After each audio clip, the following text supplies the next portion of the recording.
Hello বন্ধুরা, তোমরা সবাই কেমন আছো? আশা করছি ভালো আছো। তোমাদের ভালোবাসায় আমরা অনেক ভালো আছি।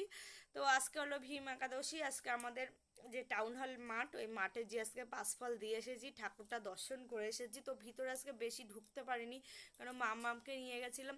তো মাম্মাম কান্না করছিল বাড়ি আসবে বলে, ওই জন্য বাড়িতে চলে এসেছি তাড়াতাড়ি। মাম্মাম, তুমি টিভি চালিও না, আমি একটু কথা বলছি বলে নি, হ্যাঁ?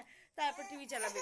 আর এইদিকে কিন্তু ভীম একাদশী, তো আজকে সারা দিন আমার ফলের উপর থেকে গেছে। আজকে আর কিচ্ছু খাইনি, শুধু ফল খেয়েছি।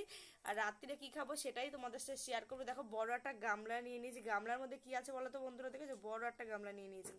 এই গামলার মধ্যে দেখো সাবু ভিজিয়ে রেখেছি, এই যে। তো এই সাবু খেতে কিন্তু আমার দারুণ লাগে, চিনি দিয়ে কলা দিয়ে সাবু দিয়ে খাবো, খুব ভালো লাগে। এইদিকে কিন্তু তোমাদের দাদা ভাই দেখো, এই যে কলা নিয়ে এসেছে। এই কলাগুলো কিন্তু সাবুর সাথে খেলে কিন্তু ভালোই লাগে। এই যে কলা, সাবু দিয়ে কলা দিয়ে খাবো। আর এদিকে মাম্মাম চিনিটা এনেছে, চিনি